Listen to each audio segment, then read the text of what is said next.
Scarface, un film américain de 1932 de Howard Hawks, d'après un roman paru en 1929, avec dans la distribution Paul Muni, Anne Dvorak, Karen Morley, Osgood Perkins, Henry Gordon et George Raft. Le sujet: Chicago au temps de la Prohibition.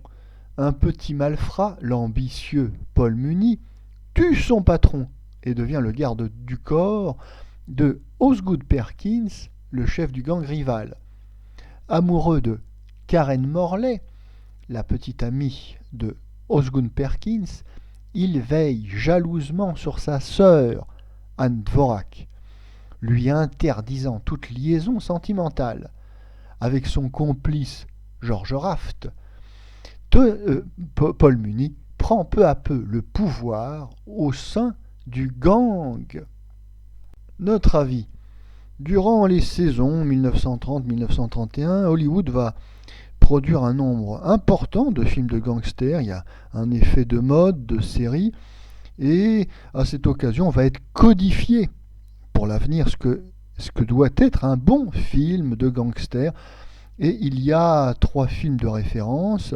Il y aura Public Enemy avec James Cagney, il y aura Little Caesar avec Robinson et le chef-d'œuvre Scarface avec Paul Muni.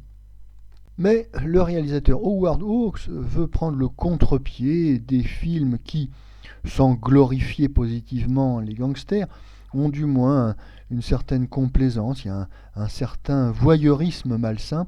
Ici non, Howard Hawks veut prendre le contre-pied, et dans l'introduction du film, Howard Hawks dit bien que les citoyens américains doivent intervenir, se mobiliser pour lutter contre la pègre. Et d'ailleurs, le sous-titre du film Scarface, c'est Honte d'une nation, car il faut bien dire que le héros du film est dépeint sous des traits particulièrement ignobles.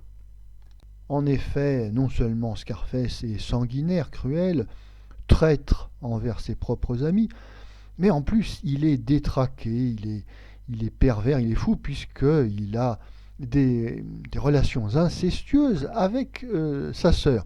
C'est donc en effet un personnage particulièrement repoussant auquel le spectateur ne doit pas et ne peut pas s'identifier.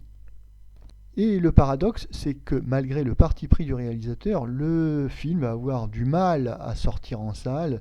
Il va y avoir près de 2 ans de décalage entre la fin du tournage et la sortie, en raison des contraintes de la censure, qui pourtant en 1930 ne sont pas trop importantes, puisqu'il existe bien un code de censure, le code ACE, en 1930, mais il ne sera réellement appliqué qu'en juillet 1934.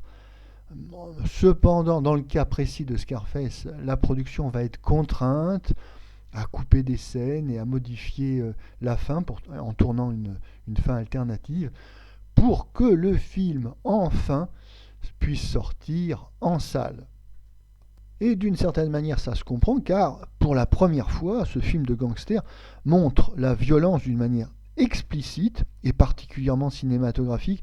Il faut dire que Howard Hawks est un réalisateur habile, intelligent, et qui réalise ici un film de référence avec de magnifiques travelling, un montage rapide, nerveux, une narration audacieuse. Et ben oui, il a fait un film de référence, le film de référence des gangsters, dont la trame sera reprise indéfiniment dans le futur.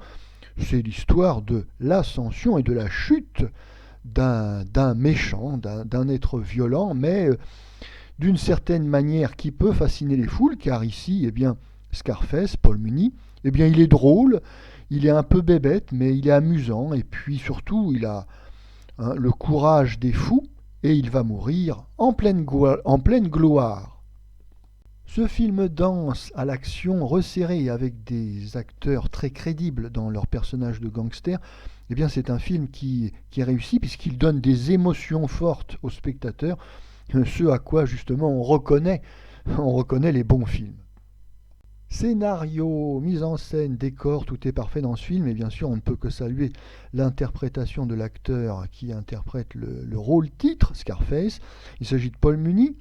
Alors Paul Muni malheureusement n'aura pas la carrière, la longévité de carrière que connaîtront un Robinson, révélé dans Little Caesar, ou bien un Cagney, révélé dans Public Enemy, et certainement dû au fait que Paul Muni va par la suite changer trop souvent de rôle, de caractère, d'apparence, et va un peu se perdre. Enfin, en tout cas, pour le spectateur contemporain, on n'oubliera jamais la performance de Paul Muni dans Scarface.